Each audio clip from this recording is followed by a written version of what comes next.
Para ulama usul fikih semuanya berpendapat apa yang didapatkan oleh seseorang daripada mimpinya bertemu dengan Nabi Shallallahu Alaihi Wasallam. Ketika Nabi mengucapkan sesuatu, maka ucapan Nabi Shallallahu Alaihi Wasallam itu tidak bisa dijadikan dasar. Nah ini jangan dipotong ini.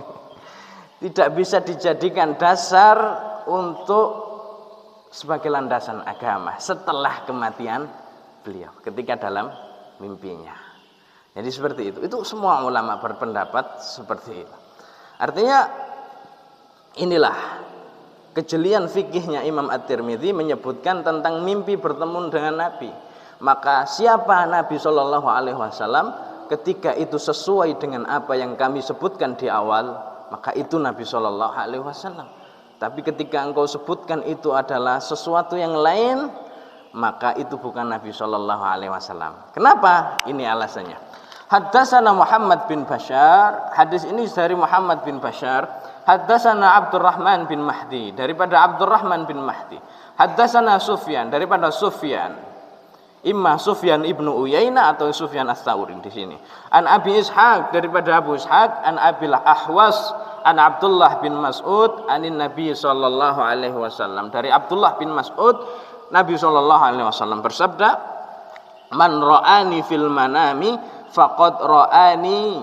Siapa yang bermimpi bertemu dengan aku ketika tidur, faqad ra'ani, maka dia sesungguhnya telah melihat wujudku secara nyata.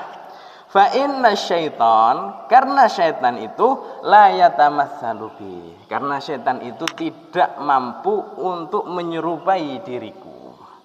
Di antaranya kata para ulama, mengapa syaitan tidak diperkenankan oleh Allah untuk menyerupai bentuk fisik Nabi Shallallahu Alaihi Wasallam?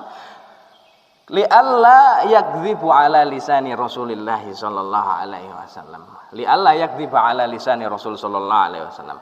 Karena jangan sampai seekor setan itu menyerupai atau berdusta. Karena setan ada ekornya.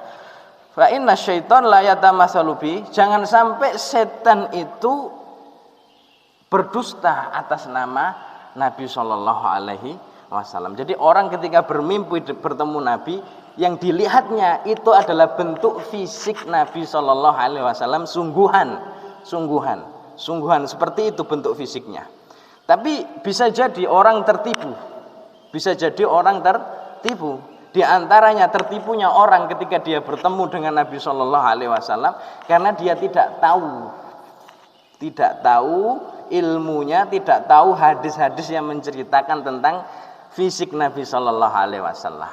Jadi setan bisa menyerupakan pada seorang wujud tertentu dan dia mengatakan aku ini adalah Nabi Shallallahu Alaihi Wasallam. Setan bisa seperti itu, tapi secara fisik setan tidak bisa meniru fisik Nabi Shallallahu Alaihi Wasallam. Dan ini juga para ulama menyebutkan, apalagi di akhir-akhir zaman ini, tidak diperkenankan seseorang bercerita bahwasanya aku pernah bertemu dengan Rasul Shallallahu Alaihi Wasallam dalam mimpiku. Kenapa? Karena ini adalah fitnah. Orang menjadi gaduh. La'alla yadhunnu dzan. Karena seseorang akan mengira nantinya bahwasanya dia adalah orang yang terpilih atau orang yang suci, sehingga apapun yang diucapkan dengan menisbatkan kepada mimpi dia bertemu dengan Nabi Shallallahu Alaihi Wasallam, yang terjadi akan dikultuskan orang tersebut.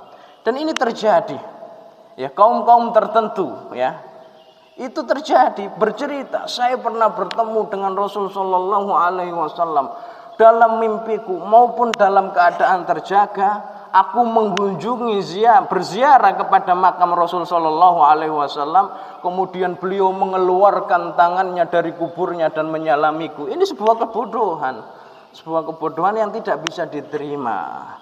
Nah, sehingga orang-orang yang orang-orang yang tertipu dengan hal-hal tersebut mengkultuskannya, menjadikan dia adalah orang-orang yang suci, orang-orang yang mulia. Maka kata para ulama tidak diperkenankan, apalagi terkhusus di zaman sekarang, menceritakan dirinya bertemu Rasul Shallallahu Alaihi Wasallam dalam mimpi, apalagi dalam keadaan terjaga. Tidak mungkin Nabi Shallallahu Alaihi Wasallam sudah meninggal dunia.